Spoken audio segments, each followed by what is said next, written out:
넷째 날 말씀은 요한복음 13장 2절부터 5절까지의 말씀입니다. 6절 전에 예수께서 자기가 세상을 떠나 아버지께로 돌아가실 때가 이른 줄 아시고 세상에 있는 자기 사람들을 사랑하시되 끝까지 사랑하시니라. 마귀가 벌써 시몬의 아들 가룟유다의 마음에 예수를 팔려는 생각을 넣었더라.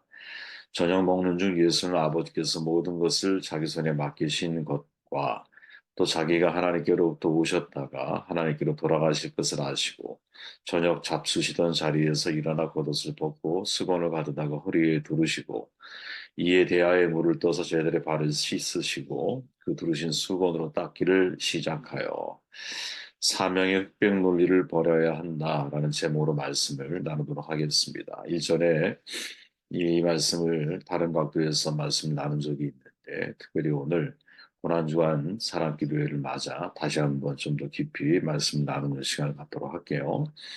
마귀가 가룟 유다에게 예수님을 팔려는 생각을 넣었죠. 예수님은 제자들과 함께 저녁 만찬을 나누게 됩니다. 이것이 이제 마지막 만찬이다.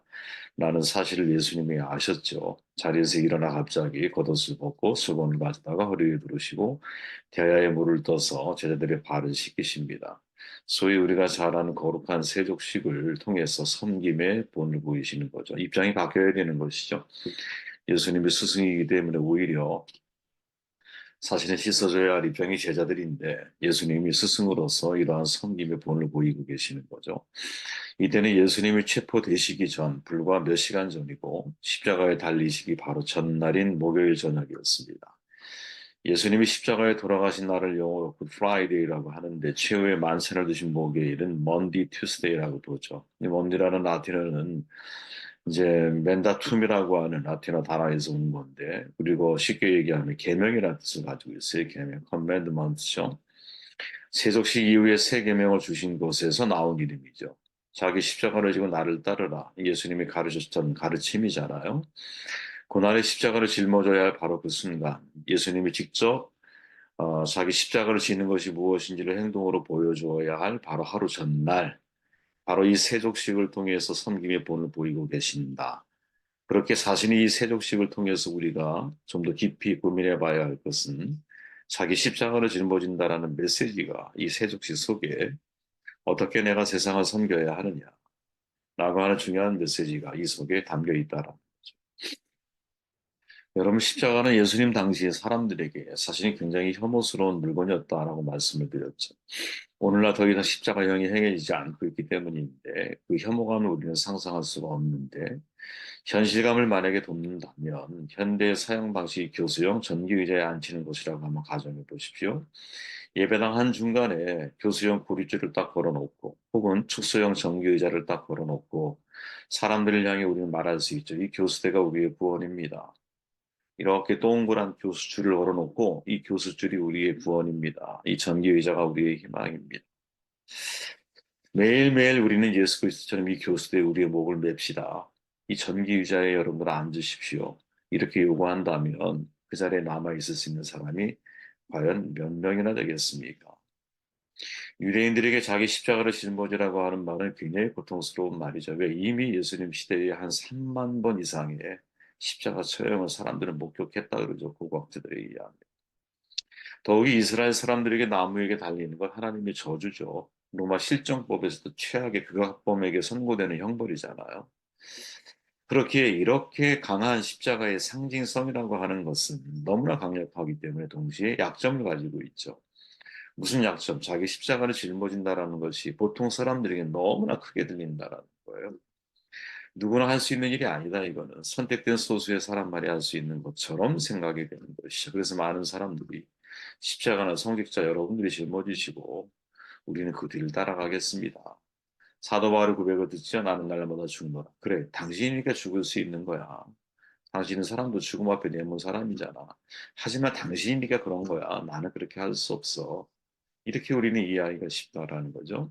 매일 십자가를 짊어지고 나를 따르라. 이 주님의 말씀 실상은 원래 의미에 들어가 보면 일상 속에서 아주 작은 일에서부터 시작해서 희생하고 섬기는 삶을 네가 선택해야 한다라고 우리는 해석해야 사실은 이 원문에 가까운 해석이거든요. 근데 많은 사람들이 십자가를 짊어지고 나를 따라 이렇게 이야기하면 아주 장렬한 순교를 먼저 떠올리다 보니까 내가 그런 삶을 산다라는 것에 대한 부담감이 엄청 큰 거죠.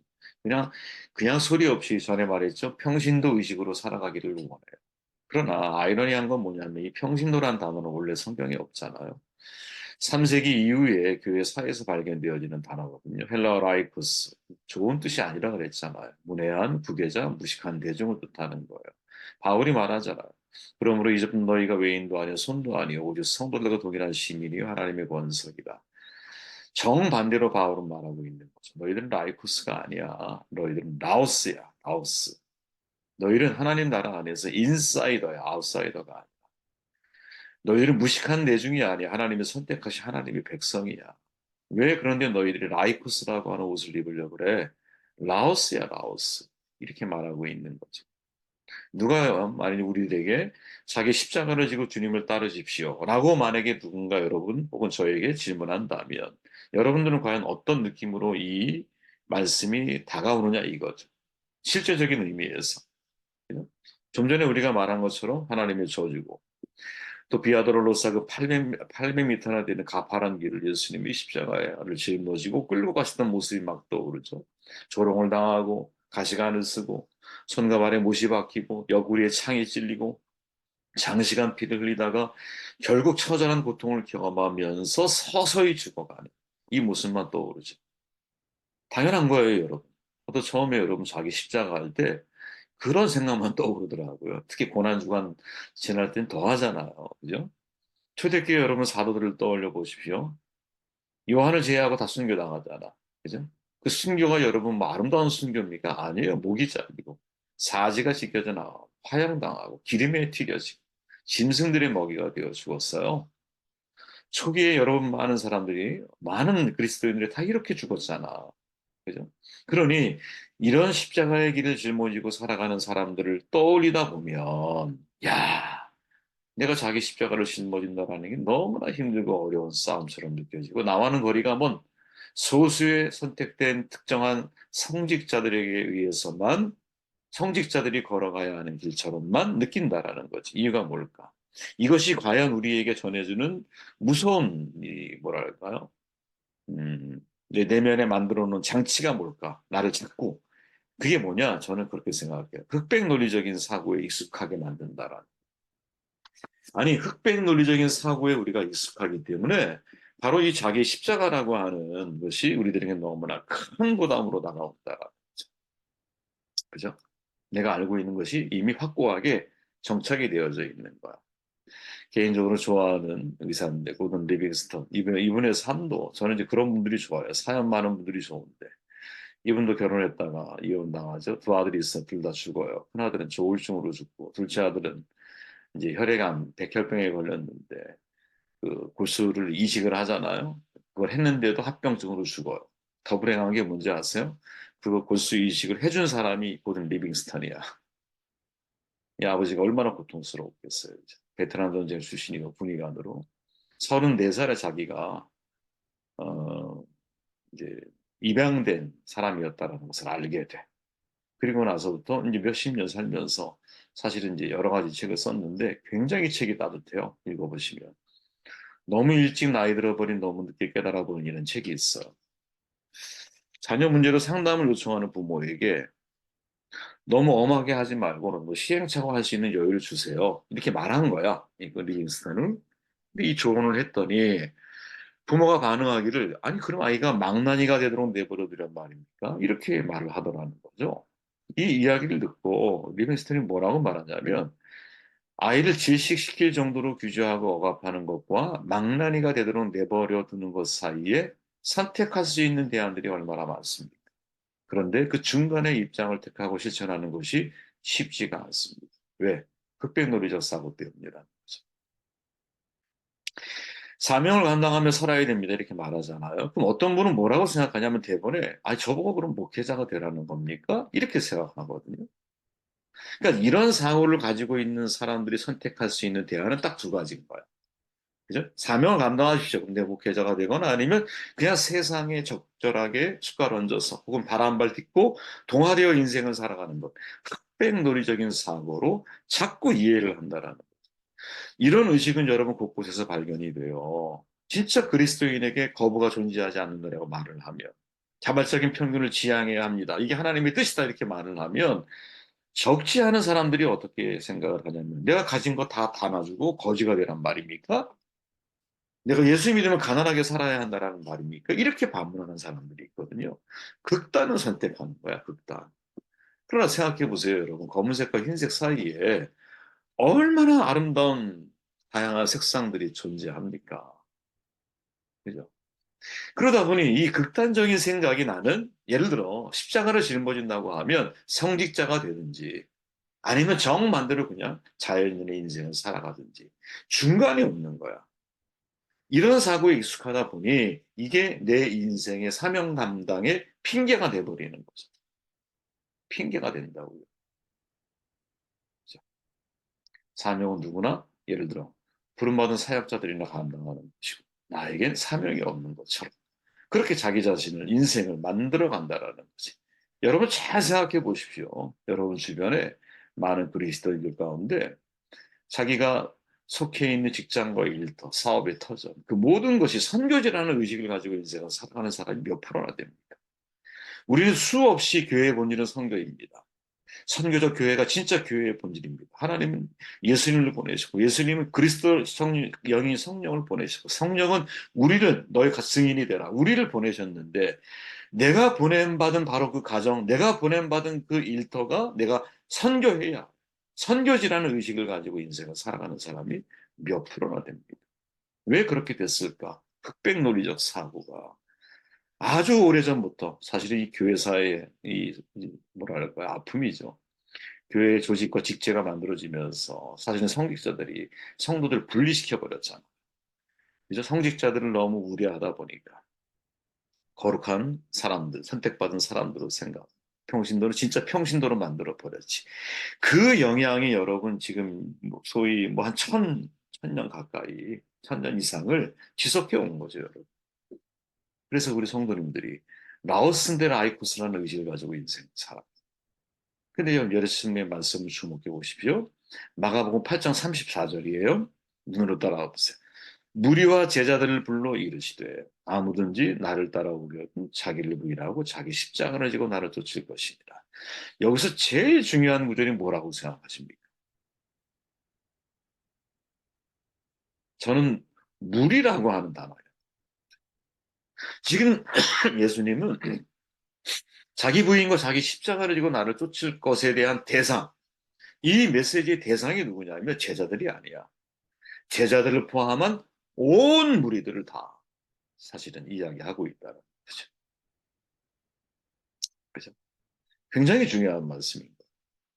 주님께서 골고다 언덕에 세워진 주님의 십자가를 지고 나를 따라오라고 말씀하시는 게 아니야. 그건 예수님이 다 이루었어. 예수님이 다. 무리들 가운데 누구도 예수님의 십자가를 짊어질 사람은 아무도 없어요. 그건 예수님이 하셔야 할 몫인 거예요. 그 예수님이 그걸 행하셨어요. 그러면 무리나 제자들이 짊어져야 할 자기 십자가는 뭐냐? 주님의 십자가가 아니야. 그 자기 십자가는 매일매일 주어진 나의 일상 속에서의 십자가인 거죠. 내게 주어져 있는 나의 일터에서의 십자가인 거지. 하나님이 내게 허락하신 은사와 재능으로서의 사람들을 섬기고 도와야 할 십자가인 것이지. 그래서 바로 이 지점에서 지금 미국 들어가셨죠. 제 은사님이신 김영봉 교수님이 그 얘기를 하는 거예요. 여러분, 지금 이 마지막 세족식에서 주님께서 먼저 실천하셔 보여주고 계시는 대야와 수건을 주목해야 합니다. 이렇게 말을 하는 그분이. 주님은 제자들의 마지막 저녁 식사를 나누던 중에 제자들의 발을 씻어주기 위해서 뭘 사용해? 대야와 수건을 사용하고 있다라는 거지. 이게 그 교수님한테 눈에 확 들어온 거예요. 눈에 크게 들어온 거예요. 그러면서 이 대야와 수건은 어떤 거냐? 매일매일 일상 가운데 우리에게 필요한 물건이라는 거야. 주님의 십자가는 한 번 지고 죽으면 끝나는 거예요. 예수님의 십자가는. 그러나 우리가 짊어져야 할 각자의 자기 십자가는 매일매일 짊어져야 할, 매일매일 부인되어져야 할, 매일매일 살아내야 할 나의 인생의 십자가인 거지. 여기에 상징적인 가장 좋은 예가 뭐냐? 대야와 수건이야. 매일 이웃을 위해 나를 낮추고 씻어주라. 서로의 발을 씻어주라는 거지. 매일매일. 자기만을 위해 그것을 사용하지 말라는 거죠. 매일매일 하나님이 내게 주신 은사와 재능, 이것을 통해 공동체를 섬기라는 거죠. 누구든지 간에. 어떤 사람에게 지식이 대야와 수건이 될 수 있고, 재력이 대야와 수건이 될 수 있고, 힘이 대야와 수건이 될 수 있을 거예요. 재능, 기술, 가르치는 능력, 위로하는 힘, 이 모든 것들이 여러분 대야와 수건이 될 수 있는 거죠. 주목해야 할 구절이 또 뭐냐?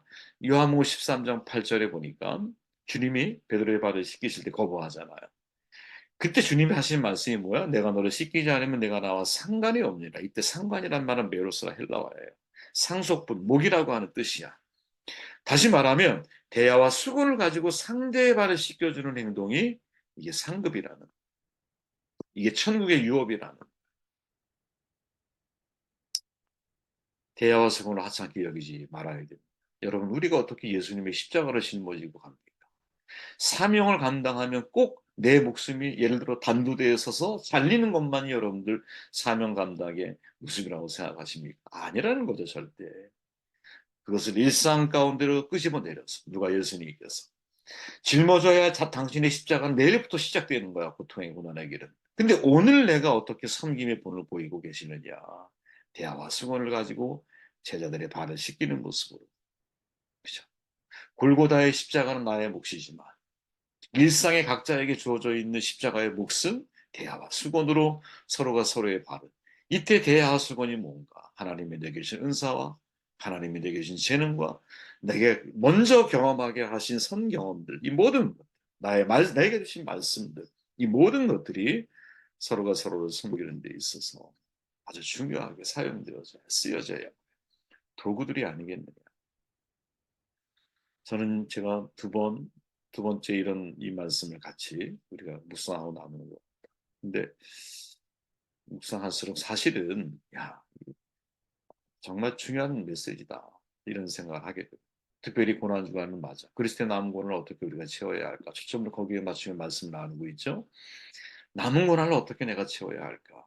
그것은 여러분 없는 것을 사람들에게 나눌 수는 없어. 그러나 우리 모두에게는 대야와 수건이 있어요. 하나님이 주신. 그 주신 것을 가지고 서로가 서로의 발을 씻겨주려고 하고, 그죠? 그죠? 겉옷을 벗고 허리띠를 떼고 기꺼이 내가 봉사와 섬김의 자세를 가지고 사람들을 섬기려고 할 때, 그 속에 사명 성취의 어떤 그 비결이, 사명 성취의 진짜 모습이 그 속에 있는 것이 아닌가 이런 생각을 해보게 됩니다.